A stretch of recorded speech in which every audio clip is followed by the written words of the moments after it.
5월 20일 국토교통부는 보도자료를 통해 지난해 하반기 접수된 시외 고속버스 신설 신청권에 대한 검토를 마친 뒤 새로운 고속시외버스 노선을 정했다고 밝혔죠. 국제공항으로 가는 노선을 포함해서 여러 노선들의 개설이 계획되어 있는데 지금부터 찬찬히 살펴보도록 하겠습니다. 국토교통부가 밝힌 새로운 고속시외버스 노선은 국제공항으로 가는 노선을 포함해 12개, 기존 계통에서 분리되어서 다르게 가는 노선들도 예정되고 있습니다. 고속버스 노선 가운데 계통 분리가 되는 노선들부터 살펴보도록 하겠습니다. 먼저 서울 호남 전주 고속버스 노선은 기존부터 월드컵 경기장 인근의 호남 제1문에 중간 정차하면서 호남고속도로 전주 IC를 거쳐서 운행하고 있었죠. 이번에 계통 분리를 통해 철도 전라선 전주역의 일부 경유하고 순천 완주 고속도로 동전주 IC를 거쳐갈 것으로 예상됩니다. 서울 경부 동대구 노선의 서대구 미정차가 금호고속 1회 계획되고 있죠. 서울 경부 동대구 노선 2017년 프리미엄 버스 운행 개시 초창기에 동해안고속과 사마고속을 제외한 운수사들의 서대구 미경유 패턴이 잠깐 운영된 적이 있었죠. 이번에 계획된 것은 구체적으로 어떤 등급을 대상으로 하는 것인지는 나오지 않았고 서대구 미경유이기 때문에 경부고속도로 북대구 IC를 거쳐갈 것으로 예상됩니다. 서대구 동대구 간 시내도로로 이동하는 거리가 그다지 만만치 않았고 시내 상습 지정체에 노출되기도 해서 지연이 발생하기도 하는데요. 그나마 서대구 미경유를 통해 시내도로 이용 비율이 조금이나마 낮아질 것으로 보입니다. 서울 경부 포항 노선은 경부고속도로 죽전 인근 경유가 한일고속 차량편에 한정해서 계획되고 있는데요. 동천 EX 허브를 활용하는 것인데 서울 호남 완도 노선의 동천 EX 허브 경유에 이어서 수지구에서 포항으로 갈 수 있는 기회가 마련되겠습니다. 동천 EX 허브는 신분당선 동천역과 바로 연결됩니다. 금호고속 철수 이후 속리산고속 단독 운행 중인 청주고속 광주 노선은 오창 인근 청주 북부터미널까지 일부 연장됩니다.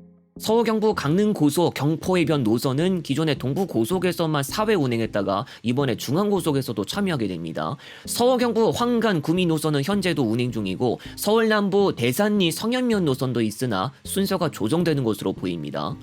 지금부터는 신설 노선입니다. 고속버스 노선은 총 4개가 계획되고 있는데요.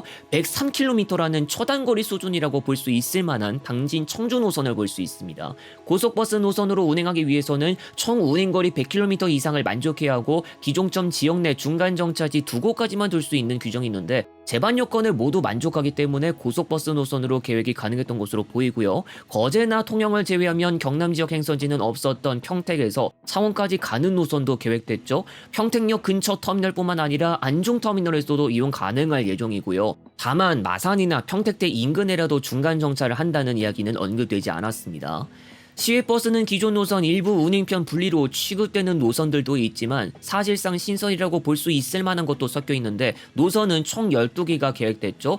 유성 복합터미널 정식 개장 4개월 차에 접어든 시점에서 울산과 경주, 포항으로 가는 노선들이 계획됐습니다. 대전광역시에서 울산, 경주, 포항으로 가는 버스가 완전히 없어진 지 꽤 많은 시일이 지났는데 세종시도 포함해서 철도에만 의존됐던 부분을 어느 정도 희석할 수 있을지 지켜봐야겠습니다.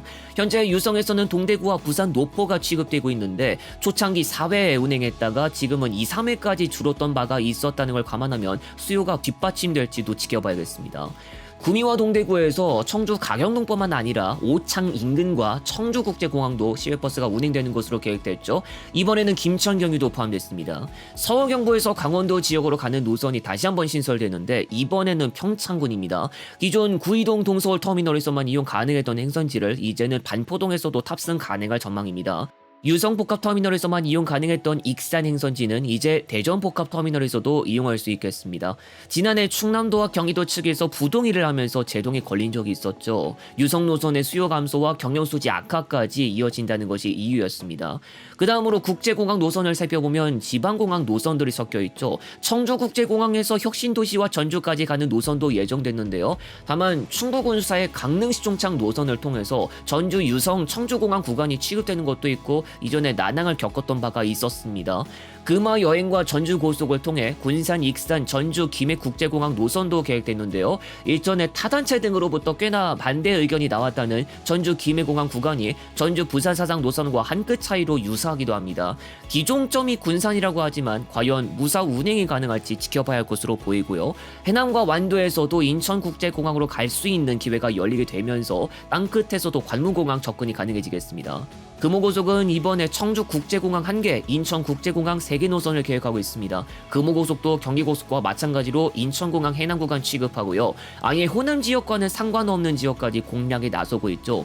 2025년 하반기에 금호고속은 천안, 세종시, 유성, 김해공항 노선을 잠깐 운행한 적이 있었고 호남 지역으로는 전혀 안 들어가는 국제공항 진입 노선이라는 명제가 성립된 바 있습니다. 아울러 국토교통부는 신설 노선 발표와 함께 몇 가지 다른 이야기도 전달했는데요. 5월 7일자 여객자동차 운수사업법 국회 본회 의결이 된 바 있는 시외 고속버스 필수 노선제 도입을 계기로 노선버스의 공공성 증진도 검토하겠다고 밝혔습니다. 인가를 받고 1년 이내 운행을 하지 않으면 인가를 철회하고 무단 미운행이나 휴업 시에도 불이익이 주어질 수 있습니다. 올해 6월 1일 인가를 최초로 받았다고 가정하면 2027년 5월 30일까지라도 최초 운행을 개시한다는 것으로 해석할 수 있겠습니다. 운수사별로 주목할 만한 것도 정리해 볼 수 있겠습니다. 아성과 천마고속, 금화버스그룹 소속사가 대전광역시를 진출합니다. 금화버스그룹 소속사는 지난해 서울, 경기도, 전북에 진출한 데 이어서 충청권까지 들어가게 됐죠. 강원역에게 서울고속버스터미널 진출도 가시권이 열렸습니다. 금호고속은 서천군과 청주 북부, 청주국제공항 진출을 눈앞에 두고 있습니다. 지난해 청주 가경동 터미널 철수 이후로 청주시 재진입이라고 할 수 있죠.